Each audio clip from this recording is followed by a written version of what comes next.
पकोड़े तो आपने भी बहुत ही मज़े मज़े के बने हुए खाए होंगे, लेकिन हमने ये जो रेसिपी ट्राई की ना पकोड़ों की, इसका जवाब नहीं। इतने मज़ेदार, इतने ज़्यादा क्रिस्पी बनते हैं।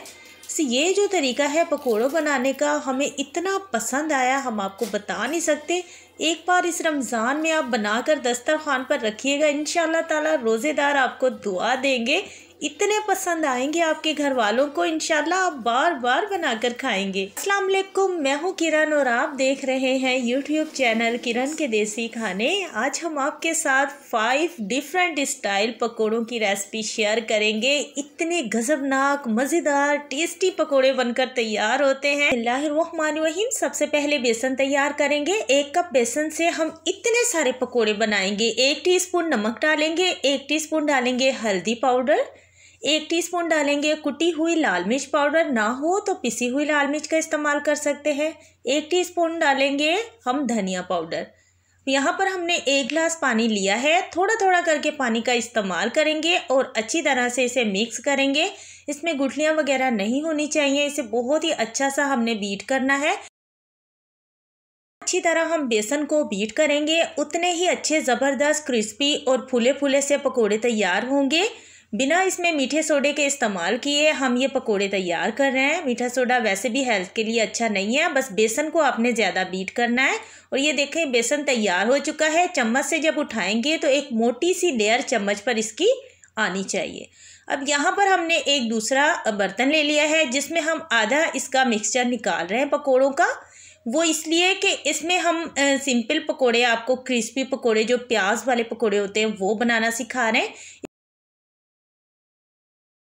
3-4 हरी मिर्चें कटिंग की हुई डाली है। थोड़ा सा डाला है इसमें हमने पालक और 1 प्याज कटिंग किया हुआ और साथ में थोड़ा हरा धनिया। और यहाँ पर हम इसमें डालेंगे साबुत धनिया। इस तरह से हाथों से थोड़ा सा इसको रगड़ लेंगे। इससे बहुत ज़्यादा क्रिस्पीपन आता है पकोड़ों में और मज़े का लगता है। थोड़ा सा लाल मिर्च पाउडर डाला, अच्छे से इसे मिक्स कर लिया है। बस हम ये वाले जो मिक्स पकोड़ा है प्याज वाले, ये हम इतने ही तैयार करेंगे। तो इस तरह से आपने तैयार कर लेने हैं।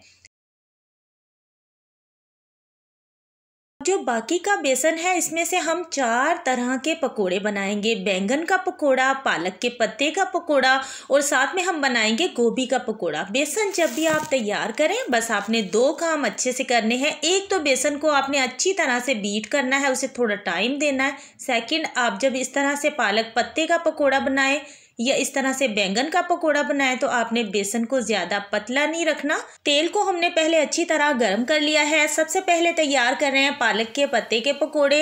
ये इतने मज़ेदार बनते हैं, हमारे ये फेवरेट हैं। आज के बाद आपके भी ये फेवरेट होंगे, यकीन माने। सारे पकोड़े एक तरफ लेकिन पालक पत्ते का पकोड़ा एक तरफ। इतना ज़्यादा क्रिस्पी, इतना ज़्यादा मज़ेदार, इतना ज़्यादा हेल्दी बनता है। पालक के पत्ते के पकोड़े बनने में ज़्यादा टाइम नहीं लेते, ये बहुत ही जल्दी से तैयार हो जाते हैं। इतने ज़्यादा क्रिस्पी मज़ेदार बनते हैं, रोज़ेदारों का दिल खुश हो जाएगा। इस रमज़ान आपने ज़रूर बनाने हैं, अब अफ्तारी में ज़रूर ट्राई कीजिएगा।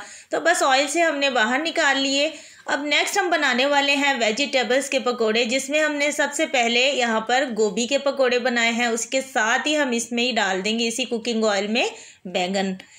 यहाँ पर हमने फ्लेम को जो है मीडियम टू लो कर लिया है, क्योंकि ये गोभी कच्ची है, बैंगन कच्चा है, आलू कच्चा है। तीनों चीज़ों को पकना है, कुक होना है। अगर हम हाई फ्लेम पर पकोड़े बनाएंगे गोभी के, बैंगन के या आलू के, तो वो जल्दी से ऊपर से कलर आ जाएगा लेकिन अंदर से सब्जियां कच्ची होंगी, तो ये पकोड़ा खाने में मज़ा नहीं आएगा। ऊपर से पकोड़ा क्रिस्पी होना चाहिए, अंदर से अच्छा पका हुआ होना चाहिए। तो इसलिए हम इसको थोड़ा टाइम देंगे। बस हमने इसे थोड़ा टाइम दिया, 8 मिनट इसे लगते हैं इन पकोड़ों को तैयार होने में। और मज़ेदार से जब ये क्रिस्पी हो जाएं तो ऑयल से बाहर निकाल लें। इतने मज़ेदार ये गोभी के पकोड़े लगते हैं, आलू के और बैंगन के।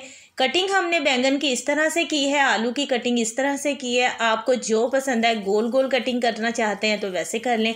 अब हम सिंपल जो हर घर में तैयार किए जाते हैं और बहुत ही शौक़ से खाए जाते हैं, वो है मिक्स पकोड़ा, जिसमें हमने प्याज, पालक और बाकी मसालों का इस्तेमाल किया है। ये भी हमने डाल दिए और इसे भी अच्छी तरह से क्रिस्पी कर लेंगे। अब हमने फ्लेम को मीडियम कर लिया है क्योंकि ये पकोड़े बनने में ज़्यादा टाइम नहीं लगता, क्योंकि इसमें जो है सब्ज़ियाँ अच्छे से जल्दी से गल जाएंगी, क्योंकि जस्ट हमने सब्ज़ियों को सॉफ्ट करना है। और गोभी को हमने अच्छी तरह से पहले कुक किया, क्योंकि गोभी अंदर से कच्ची हो तो पकोड़ा मज़ा नहीं देता। उम्मीद करती हूँ आज के मज़ेदार से 5 डिफरेंट स्टाइल के पकोड़ों की रेसिपी आपको अच्छी लगी होगी। इस रमज़ान ज़रूर ट्राई कीजिएगा। हमने भी ये रेसिपी ट्राई की तो यकीन माने दिल खुश हो गया। मिलते हैं नेक्स्ट वीडियो में। अपना बहुत सारा ख्याल रखिएगा। Thank you for watching. अगर रेसिपी अच्छी लगी है तो जाते जाते अपने प्यारे प्यारे हाथों से चैनल को सब्सक्राइब कीजिएगा और अपनी फैमिली फ्रेंड्स में हमारी रेसिपीज़ को ज़्यादा से ज़्यादा शेयर कीजिएगा। और चलिए इसका रिजल्ट देखते हैं।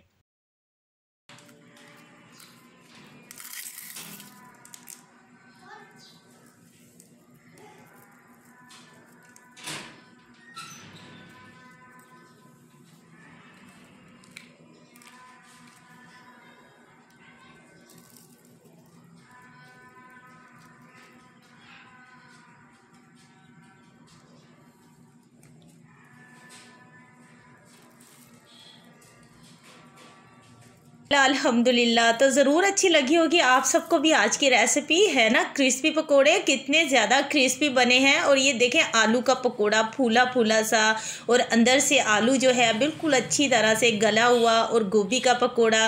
तो बनाइए, एंजॉय कीजिए। इस रमज़ान में दस्तरखान की शान बढ़ाइएगा और ये पकोड़े ज़रूर बनाइएगा। अल्लाह हाफिज़।